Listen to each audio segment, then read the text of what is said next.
ఇప్పుడే అందిన వార్త. తీవ్ర టెన్షన్ లో కాంగ్రెస్ మంత్రి పొంగులేటి శ్రీనివాస్ రెడ్డి సొంత కుమారుడికి ప్రమాదం అంటూ వార్తలు అయితే వస్తున్నాయండి.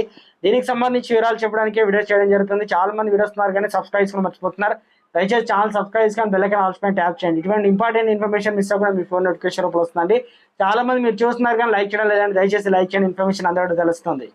కోట్లాది రూపాయలు విలువ చేసే లగ్జరీ వ్యాచ్లు స్మగ్లింగ్ కు పాల్పడ్డారనే ఆరోపణలపై తెలంగాణ మంత్రి పొంగులేటి శ్రీనివాస్ రెడ్డి కుమారుడు పొంగులేటి హర్ష రెడ్డికి చెన్నై కస్టమ్స్ శాఖ సామాన్లు జారీ చేసింది. ఏప్రిల్ 4న విచారణకు రావాలని కోరగా డెంగ్యూ జ్వరం నుంచి కోలుకుంటున్నారని కస్టమ్ అధికారులు సమాచారం ఇచ్చారట.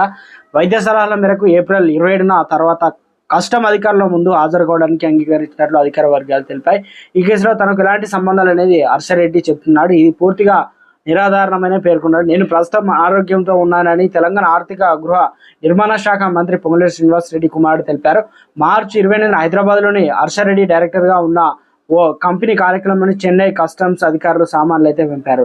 సింగపూర్ నుంచి చెన్నైకి వచ్చిన హాంకాంగ్కు చెందినటువంటి భారతీయుడు మహమ్మద్ ఫహరుద్దీన్ మూమిన్ అనగా నుంచి 2 లగ్జరీ వాచ్ను చెన్నై కస్టమ్ అధికారులు అయితే స్వాధీనం చేసుకుని కేసు నమోదు చేశారు. గడియారాల అసలు విలువ 1,73,00,000 కస్టమ్ అంచనా వేసింది. పాటెక్ ఫిలిక్ గడియారాలు భారతదేశంలో డీలర్ లేదని తెలిపేసింది. కస్టమ్ దర్యాప్తు ప్రకారం నవీన్ కుమార్, హర్ష మరియు ముబిన్ అనే లగ్జరీ వాచ్ డీలర్ల మధ్యవర్తిగా వివరించడాన్ని కస్టమ్స్ పేర్కొంది. మరియు లావాదేవీలు చెల్లింపులు సులభతరం చేసినట్టు కూడా వెల్లడించారు. క్రిప్టోకరెన్సీ, నగదు, హవాలా మార్గాన్ని కూడా ఉపయోగించినట్లు కస్టమ్ వర్గాలు అయితే పేర్కొన్నాయి. అయితే తనపై వస్తున్న ఆరోపణలన్నీ హర్ష రెడ్డి ఖండించారు. ఈ విషయంపై తనకు ఎలాంటి అవగాహన లేదని తెలిపాడు. అయితే వైద్య సలహాల మేరకు ఏప్రిల్ 20 తర్వాత డిపార్ట్మెంట్ ముందు హాజరు కావడానికి అంగీకరించినట్లు అధికార వర్గాలు తెలిపాయి. అటు నవీన్ కుమార్ ముందస్తు బెయిల్ దరఖాస్తు కొట్టివేస్తూ మద్రాసు హైకోర్టు మార్చి 18న ఇచ్చిన తీర్పు డేటా పరిశీలిస్తే విలాసవంతమైన గడియారాలు స్మగ్లింగ్ మొత్తం 100 కోట్ల పైగా ఉండవచ్చని పేర్కొంది.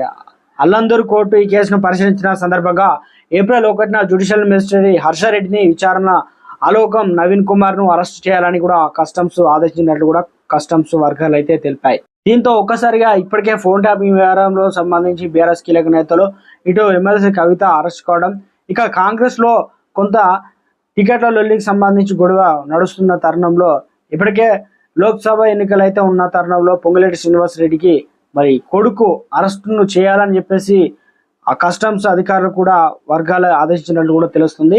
ప్రమాదమే మొత్తానికి ఊహించని భిక్షాకే తగిలింది అంటున్నారు రాజకీయ నిపుణులు. ఎప్పుడు ఏం జరుగుతుంది అనేది రాష్ట్రంలో చర్చనీయాంశం మారిందంటున్నారు రాజకీయ నిపుణులు.